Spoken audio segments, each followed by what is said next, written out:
Look up at the night sky. Every night, it is there, a silent watcher suspended in the dark. Since you were a child, the architects of modern science have fed you a very specific, sanitized story about that glowing sphere. They told you it is a dead rock, a lifeless satellite locked in a gravitational dance with the Earth, a cosmic accident of physics. They repeat this narrative so you will stop asking the dangerous questions. Stop asking what it is actually doing to you. But the mystery schools, the alchemists, and the masters of the esoteric arts knew the terrifying truth. The universe does not make dead things. It builds systems. And the moon is the most powerful piece of machinery in the human experience.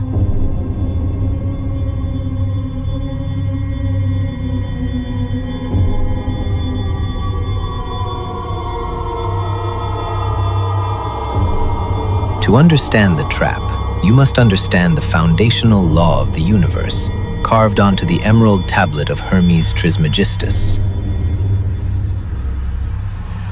As above, so below. As within, so without. This is a literal schematic of reality. It means the macrocosm, the celestial bodies, is a direct mirror of the human vessel.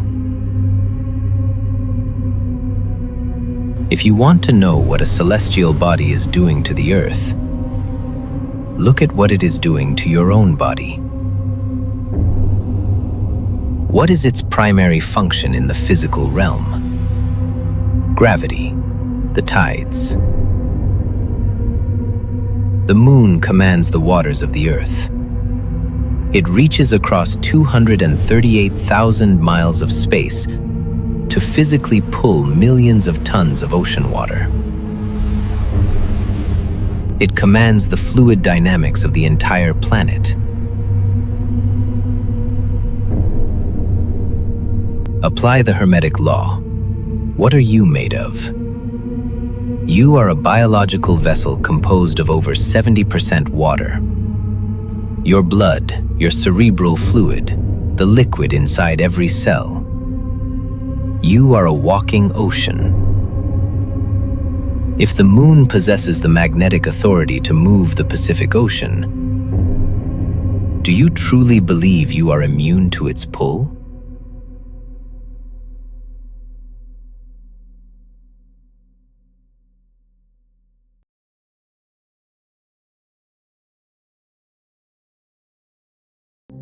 In esoteric science, water is the great conductor. It holds memory. It transmits frequency. Water is the physical manifestation of the astral realm, the dimension of human emotion and the subconscious mind. When the moon pulls on the waters of your physical body,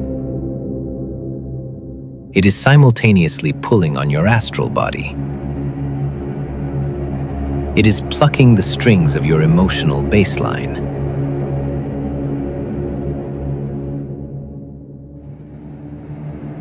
You are not observing the moon. The moon is playing you.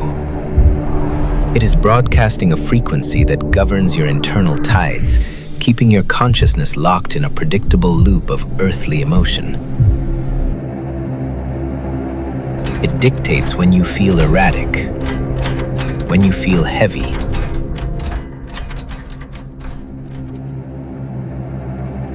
This is the first layer of the control grid, the biological tether.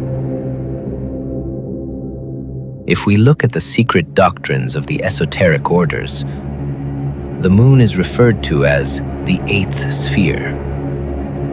It acts as a net. It is the boundary between the material realm and the higher spiritual dimensions. The sun represents the waking spirit, but the moon represents the dream state, the illusion. The moon does not generate its own light. It only reflects and distorts. In the exact same way, the false ego does not generate true consciousness. It only distorts the spirit. The lunar frequency is designed to amplify the ego, keeping you focused on survival and material attachment. While Saturn generates the rigid limitations of time and space, the moon acts as the celestial amplifier, transmitting that dense frequency directly into the Earth's torus field and straight into your nervous system. This is why the ancients warned us.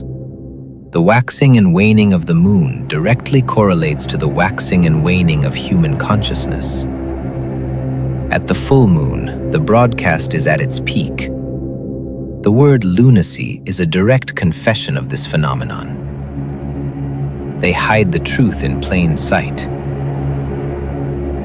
You are trapped in a biological spacesuit synchronized to a foreign frequency.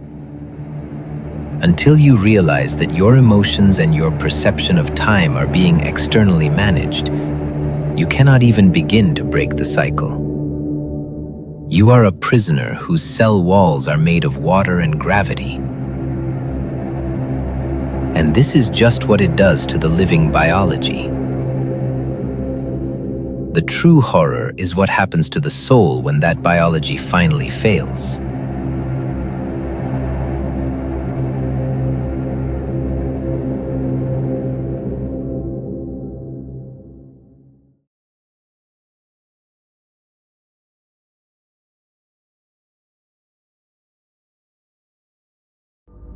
You have seen the biological tether. You understand that the water in your veins is not entirely your own. But the architects of this system did not stop at your bloodstream. To truly build a prison, you must control the gates. You must control how the souls enter and exactly how they leave.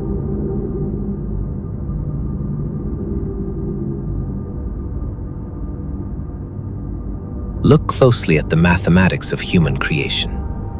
The female reproductive cycle, the exact biological mechanism that generates every physical vessel on this planet, is bound to a strict 28-day biological clock. This is not a coincidence of primate evolution. It is a mechanical synchronization. The moon operates on a 28-day phase. It dictates the ebb and flow of the amniotic waters just as effortlessly as it dictates the oceans. It controls the gate of physical birth. By syncing human reproduction to the lunar frequency, the system ensures that every new physical body is automatically tuned to the Earth's grid from the exact moment of conception. The vessel is pre-programmed to receive the lunar broadcast before it even takes its first breath. You are born into the rhythm of Chronos, time, decay. The moon acts as the grand metronome of the material world, ticking down your days, enforcing the illusion of aging and entropy. But what happens when the clock runs out? What happens when the biological vessel finally fails and the internal waters dry up? Modern religion offers you a sanitized afterlife of golden gates and judgment, while modern science offers you the terrifying void of nothingness. Both narratives are deliberately designed to blind you to the actual mechanism. To find the truth of the transition, we must turn back to the unredacted texts of the ancients. The Greeks, the Gnostics, and the Hermetic masters did not view the moon merely as a rock in the sky. They understood it as a location, a metaphysical terminal. The philosopher Plutarch, a high priest at the Temple of Apollo, wrote extensively on the true nature of the soul's journey. He recorded that, after physical death, the soul does not drift aimlessly into the cosmos. It is drawn upward, magnetically, toward the lunar sphere. The moon, in esoteric tradition, is the great astral waiting room. It is the repository of the dead. When the silver cord, the energetic tether that binds your astral body to your physical form, is finally severed, the soul is released into the ether. But it is still heavy. It is still weighed down by earthly desires, unresolved traumas, and the false ego generated by the lunar matrix during your physical life. This dense emotional residue acts as an astral anchor. The moon functions as a celestial electromagnet, pulling these dense, heavy souls into its frequency field.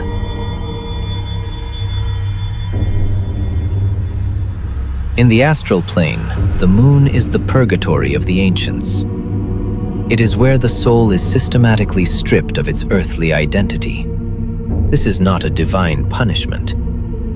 It is a harvest.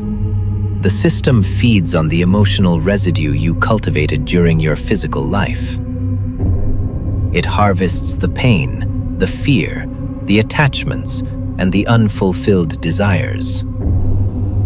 This is the collection of Loosh. The moon is not just a gate. It is a psychic recycling center.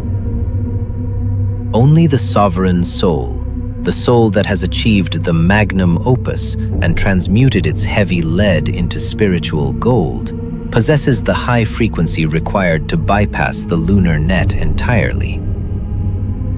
The uninitiated, the heavy souls, are caught. They are held in the lunar sphere until they are wiped clean, completely stripped of their memories of the cosmic truth and prepared for the next phase. The return. The plunge back into the heavy waters of the material world. This is the engine of the soul trap. A perpetual, closed-loop system of birth, harvest, and rebirth, managed by the silent white sentinel in the sky.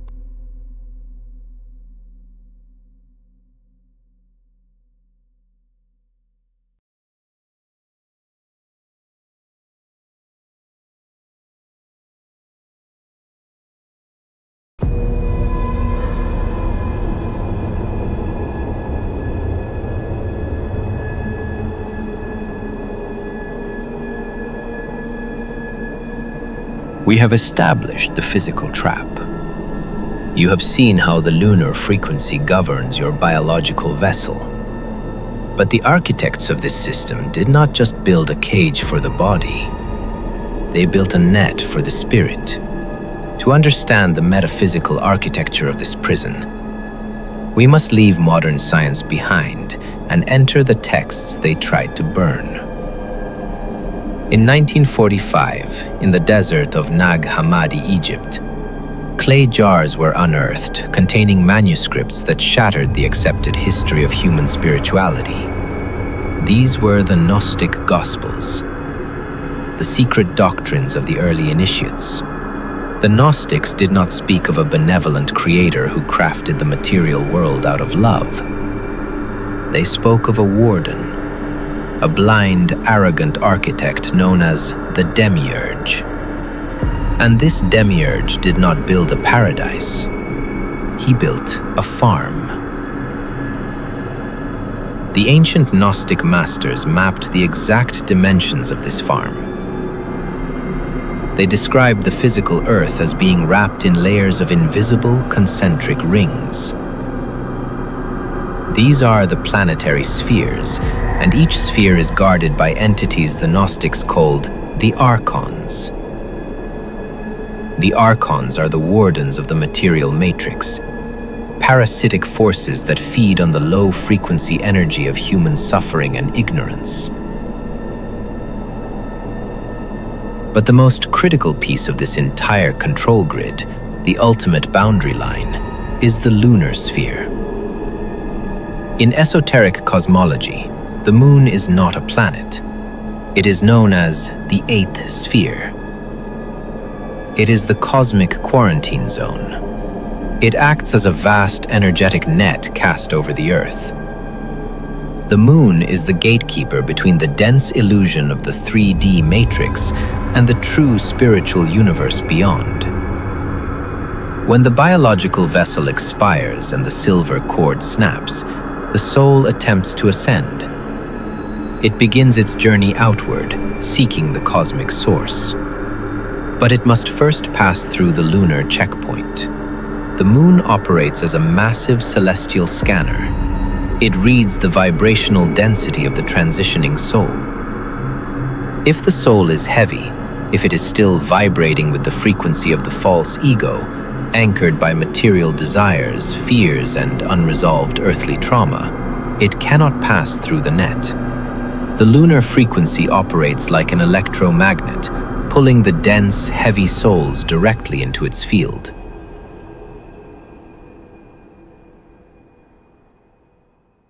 This is what the ancient mystery schools meant when they said, "The moon swallows the dead."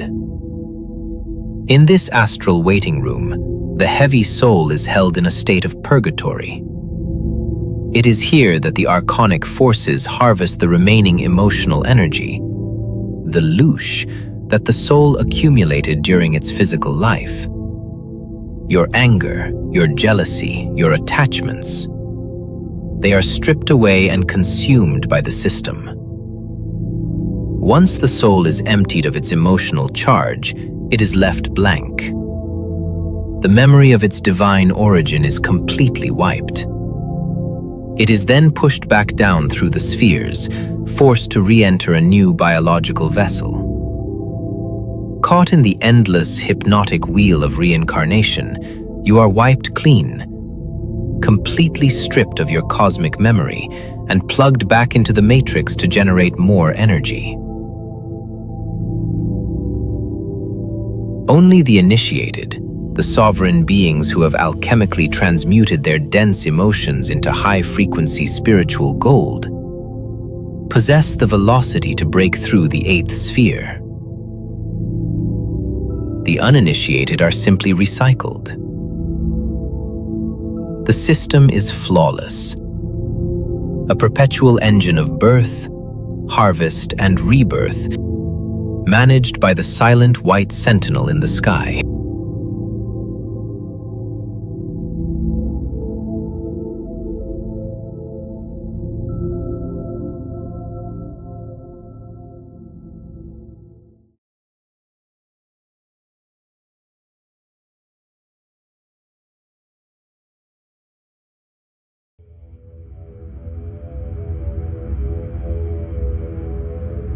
We have seen the net.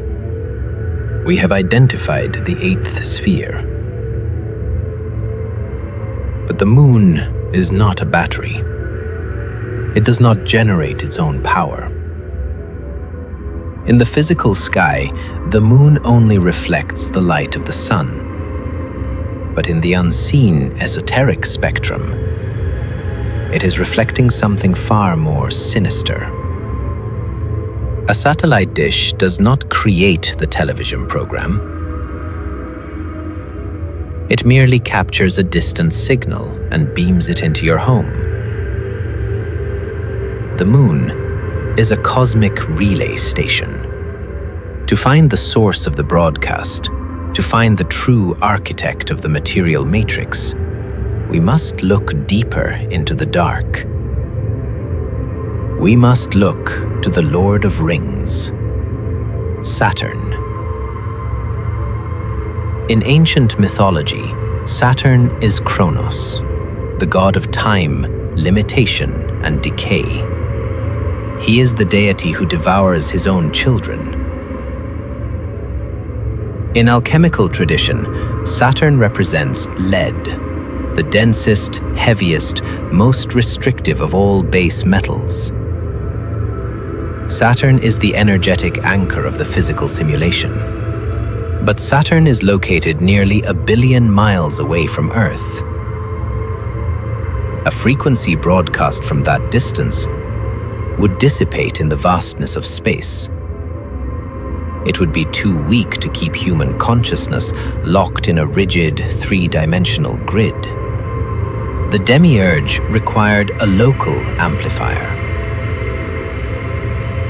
a step-down transformer placed directly in Earth's orbit. Enter the Moon. The colossal rings of Saturn are not just ice and rock. They are vast acoustic resonance chambers. They generate a massive low-frequency transmission, the base code of the physical illusion.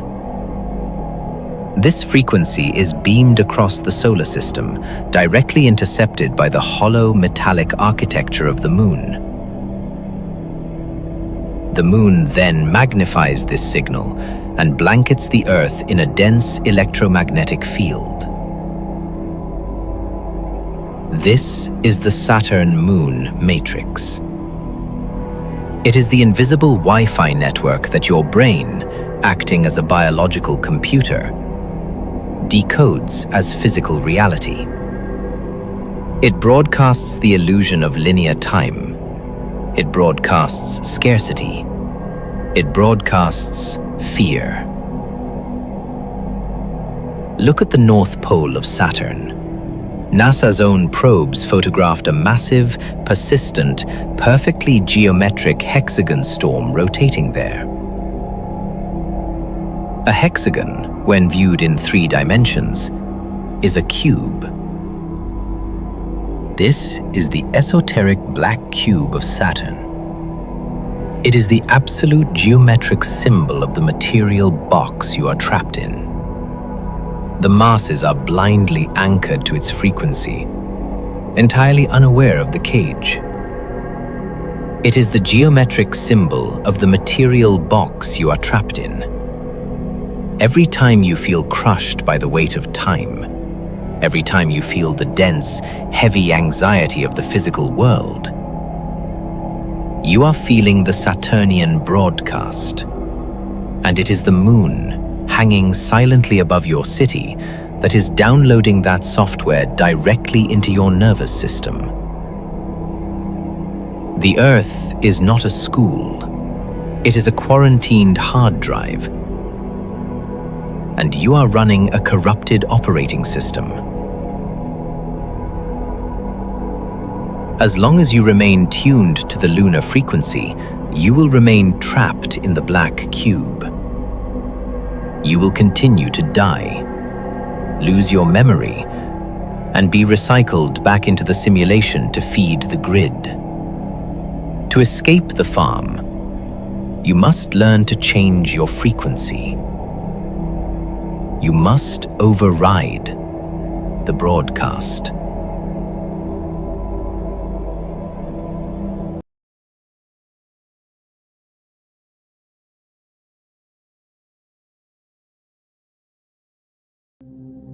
The physical vessel has an expiration date. Driven by the relentless mechanical ticking of the Saturnian clock, the biological machine eventually breaks down. The heart stops. The brain ceases to fire.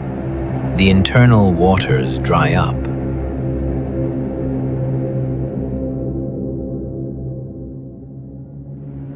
At this exact, terrifying moment, esoteric tradition states that the silver cord, the energetic thread anchoring your sovereign soul to the heavy flesh, finally snaps. You are free from the body, but you are not free from the grid. Across thousands of years, across completely disconnected cultures and modern near-death experiences, the testimony of this transition is identical. The soul leaves the vessel, enters a vast, silent darkness, and suddenly sees a tunnel of light. Mainstream religion commands you to walk into the light. New Age spirituality begs you to embrace it. They tell you it is the warm embrace of the divine, the gateway to heaven, the loving arms of the Creator. It is none of those things. It is the most sophisticated cosmic lure ever engineered by the architects of the Matrix. The white light is not heaven. It is a tractor beam. When you run toward the light, you are running directly into the lunar frequency trap. You are willingly stepping into the celestial scanner of the eighth sphere. The wardens of this matrix, the Archons, are masters of cinematic illusion. They do not force you into the recycling bin. They manipulate you into choosing it. Because the universe operates on the immutable law of free will, they require your absolute consent to wipe your memory and send you back.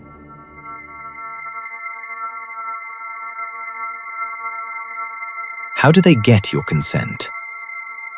They use your own mind against you.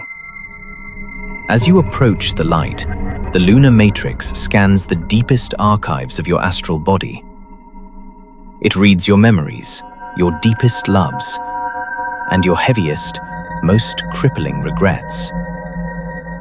The entities within the light then project themselves as familiar, comforting figures. They masquerade as your deceased ancestors, your trusted spirit guides, or the archetypal saviors you revered in life. They use a flawless hologram of your grandmother to greet you.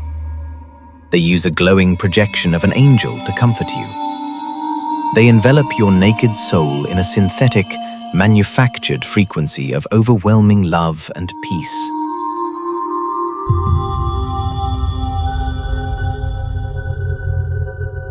It feels like returning home, but it is the bait on the hook.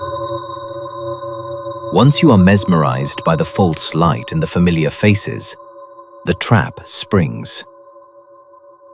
The life review begins. They show you a panoramic, high-definition playback of your entire physical life. But they do not show it to you objectively. They force you to feel every ounce of pain you ever caused another living being. They magnify your guilt. They amplify your shame.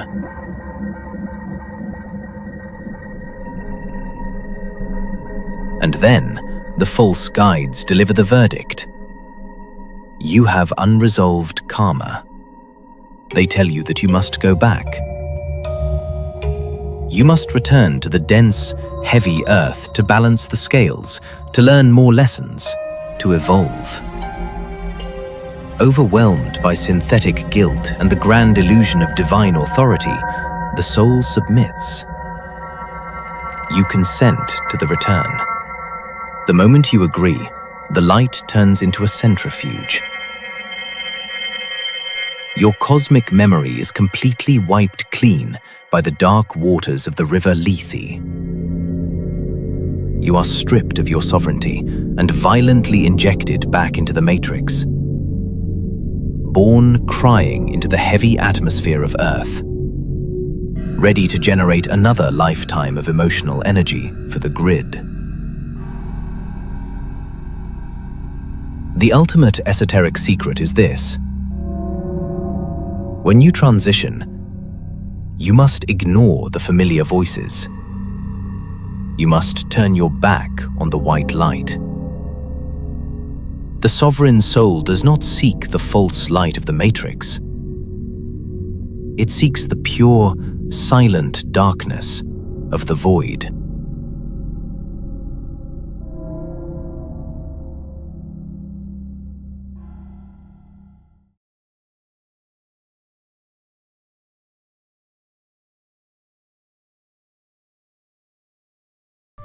The consent has been given. The soul has agreed to return to the physical simulation. But the architects of the Matrix cannot send you back with your memories intact. If you remembered the architecture of the trap, you would never generate the fear, the anxiety, or the material attachments they require.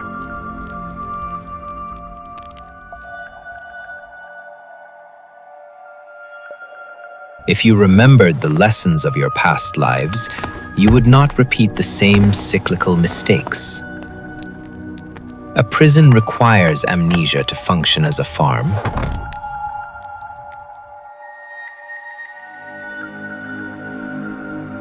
In Greek mythology, the newly deceased were forced to drink from the waters of the River Lethe, the river of forgetfulness.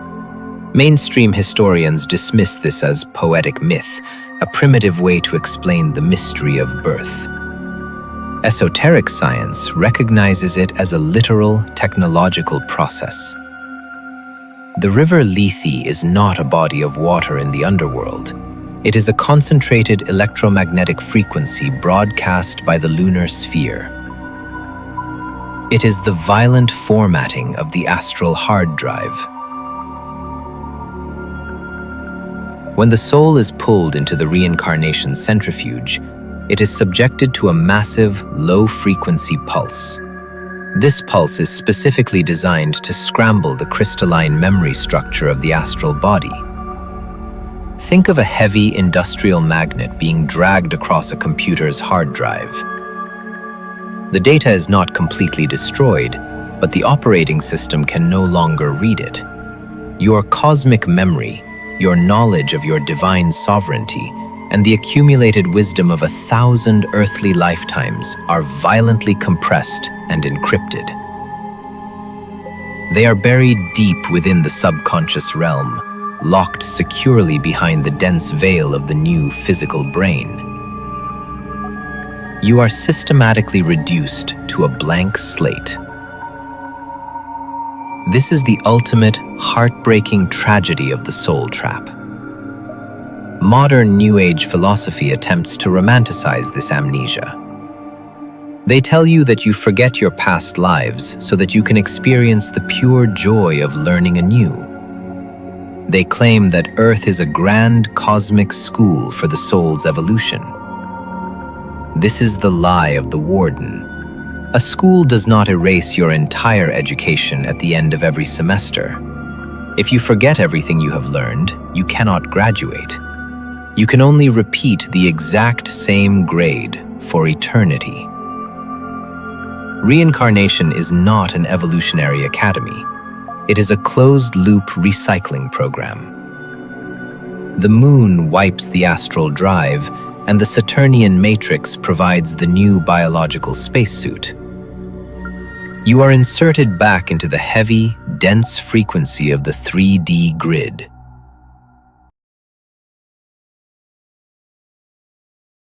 Born helpless, weeping, and completely ignorant of your true cosmic nature. You will spend the next 80 years trying to remember who you actually are, while the system constantly distracts you with survival, politics, and the illusion of time. And when the biological vessel finally fails again, you will be right back at the tunnel of light, holding a completely empty ledger. The harvest continues. But the formatting is never perfect. The Archonic technology is flawed.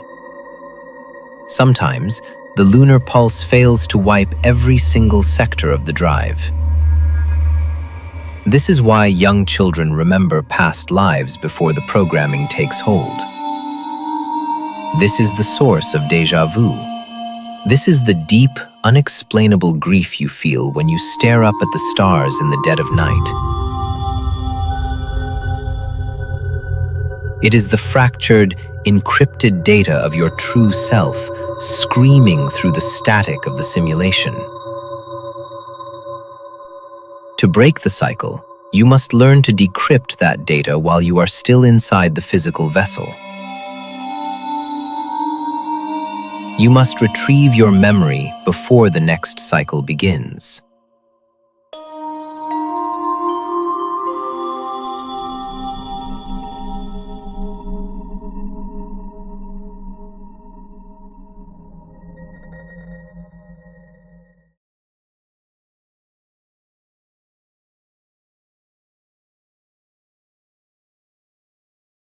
You have seen the architecture of the cage. You have seen the mechanics of the trap, the lunar frequency. and the violent formatting of the astral memory. If we end the transmission here, we leave you with nothing but despair. But the architects of this matrix have a fatal vulnerability.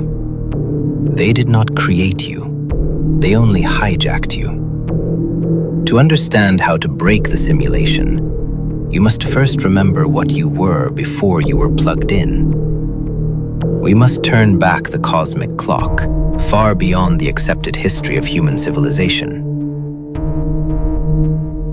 Before the Sumerians, before the Egyptians, before the arrival of the hollow moon, there was the era of the Proselynes, the Golden Age. In this era, the human vessel was not a dense, heavy biological battery restricted to a three-dimensional grid. It was a masterpiece of cosmic engineering. Ancient esoteric records and galactic historians refer to the original architects of the human genome as the Galactic Seeders. They designed the human vessel to be the ultimate biological library, a living, breathing expression of the universe itself. You were not created with 2 strands of DNA locked into a base survival frequency.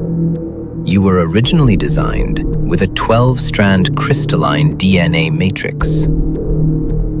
Each strand corresponded directly to a higher dimensional density. Humanity consisted of sovereign beings capable of moving seamlessly between the physical and the astral realms without the need for technology. You did not experience the decay of time because the Saturnian net had not yet been cast. But a vessel of that magnitude, capable of generating infinite source energy, becomes a highly coveted prize. Enter the Anunnaki, the Archonic forces of the Demiurge. They did not conquer the Earth with physical weapons. They conquered it with frequency and genetic manipulation. The ancient Sumerian tablets, found buried in the sands of Mesopotamia, explicitly document this intervention. They tell the story of Enki and Enlil, entities who systematically altered the genetic code of humanity. The Matrix architects systematically disconnected 10 of your 12 DNA strands. They left you with only the base double helix. Just enough to keep the biological machine running, just enough to ensure you could reproduce, labor, and generate emotional energy for the harvest. Modern mainstream science looks at this disconnected genetic material and calls it junk DNA. They look at 98% of your genetic code and arrogantly tell you it serves no biological purpose. It is not junk. It is unplugged hardware. It is the shattered remnants of your divine sovereignty, deliberately severed so you could not access the higher frequencies. When the DNA was downgraded, human perception plummeted. You lost the ability to see the astral overlay. You lost your cosmic memory. You were reduced to the lowest dimensional frequency, trapped in the 5 senses, terrified of death, and desperate for survival. And once the vessel was biologically downgraded, the final piece of the prison was brought into orbit. The moon. The frequency fence. It was placed there to ensure that the dormant DNA could never naturally reassemble itself. The lunar broadcast bombards the Earth with a static frequency that suppresses genetic activation. But frequency can be hacked. The DNA is not gone. It is simply dormant. It is waiting for the correct acoustic resonance to wake it up. The great work of the alchemists was never about turning physical lead into physical gold. It was the secret science of turning the downgraded 2-strand biological vessel back into the sovereign 12-strand cosmic entity. The escape hatch is not in the sky. It is inside your own cells.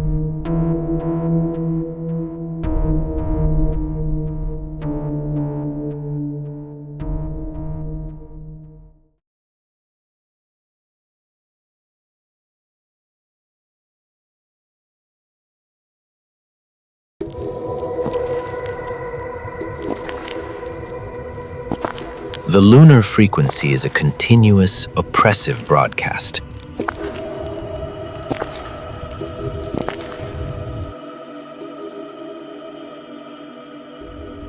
It is designed to keep the waters of your body and the emotional baseline of your subconscious mind locked in a state of low vibration survival.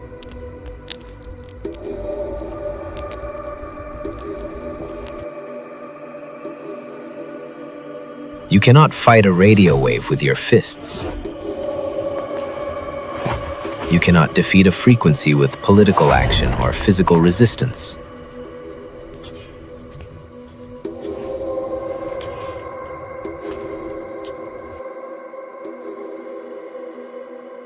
In a vibrational universe, the only way to defeat a frequency is to override it with a more powerful, mathematically perfect resonance. Nikola Tesla, a mind heavily plugged into the cosmic blueprint, tried to hand humanity the key when he said, "If you only knew the magnificence of the 3, 6, and 9, then you would have a key to the universe." This was not a riddle. It was a schematic. The numbers 3, 6, and 9 are the underlying architecture of the torus field, the energetic donut-shaped vortex that generates all living things, from a single human heart to an entire galaxy. The Matrix architects operate on binary code. They operate on rigid, dualistic limitation. But the sovereign soul operates on the divine trinary mathematics of the 3-6-9. To break the lunar hold over your internal tides, you must consciously inject this higher frequency into your own biological vessel. How do you rewrite a corrupted hard drive? You overwrite it with new code. Your subconscious mind, symbolized by the water in your blood, is heavily programmed by repetition. The Matrix bombards you daily with the repetition of fear, scarcity, and anger. To hack this, you must engage in the esoteric science of the spoken word, the casting of spells. Through focused, rhythmic vocal affirmation, you literally restructure the water molecules in your body. You are using the vibration of your own vocal cords to create cymatic, geometric perfection inside your cells. You are manually waking up the dormant DNA. But it cannot be a passive thought. It requires a sustained, unbroken cycle of alchemical fire. Esoteric tradition dictates that the subconscious mind requires exactly 21 days of continuous, rhythmic programming to crystallize a new neural and astral pathway. A 21-day cycle of emotional mastery and strategic affirmation is the exact duration required to sever the mechanical habit loops implanted by the moon. By aligning your intentions in sets of 3, 6, and 9 throughout the day, you harmonize your personal frequency with the heartbeat of the true cosmic source. You are building an impenetrable energetic shield around your astral body. When you master your anger, when you replace hasty, fear-based reactions with sovereign, strategic thinking, you starve the Matrix. You cut off their food supply. You stop generating the heavy loosh that the lunar net requires to function. When you hold the 369 frequency for 21 days, the lunar broadcast simply passes right through you. It can no longer find the dense, heavy receptors of fear to latch onto. You become acoustically invisible to the Archonic radar. You are still walking through the physical matrix, but your internal operating system is completely sovereign. This is the daily work. This is the preparation. But there is one final operation, the ultimate test of the soul. The frequency prepares the body, but what happens when the body finally falls away? We must prepare for the final exit. We must initiate the Magnum Opus.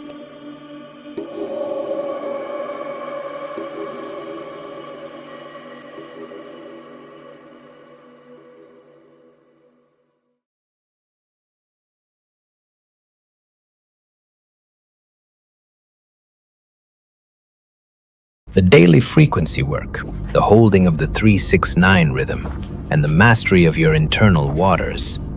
These are the preparations. They fortify the astral body while you are still inside the physical matrix. But the ultimate test of the sovereign soul does not happen while the heart is beating.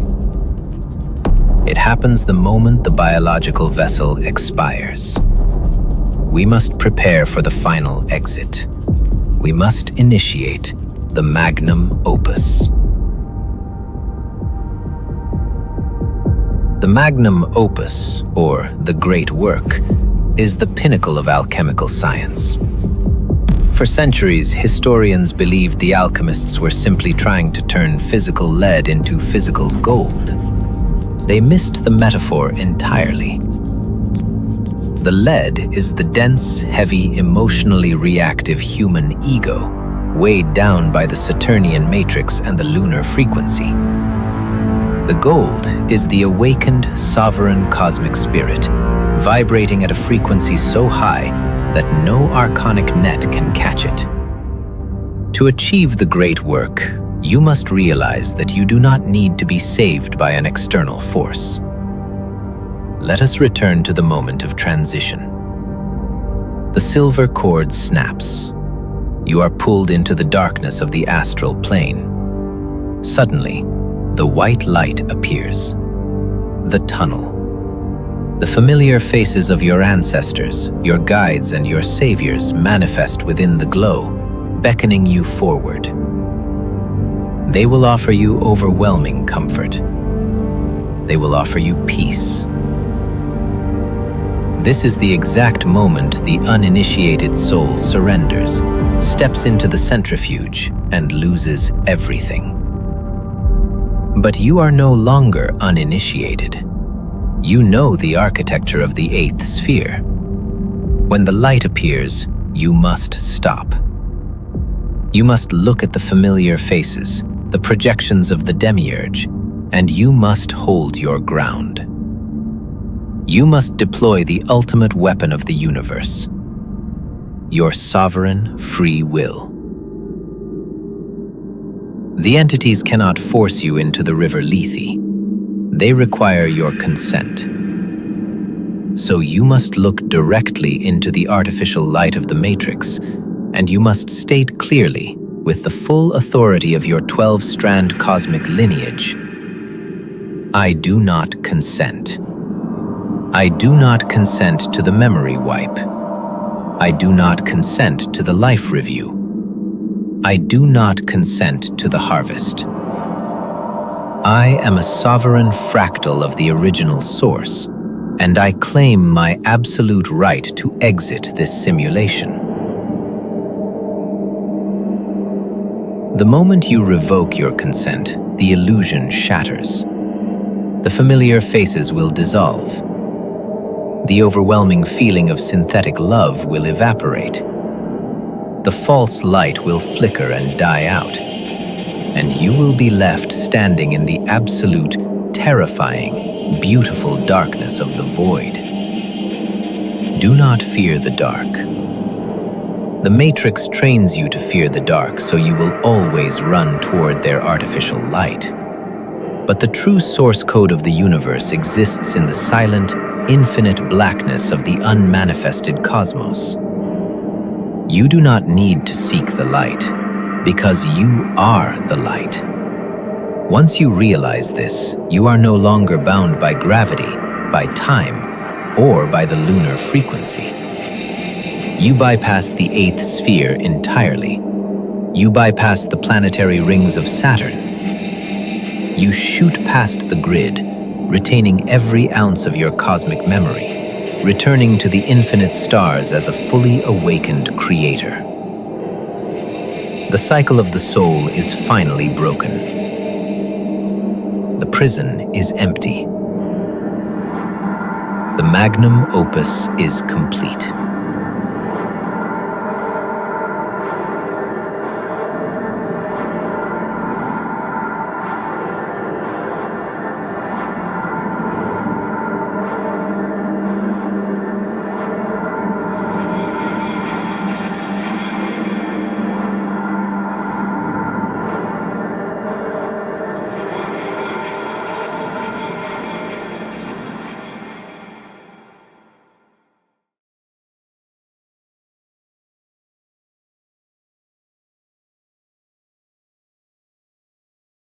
The transmission is complete.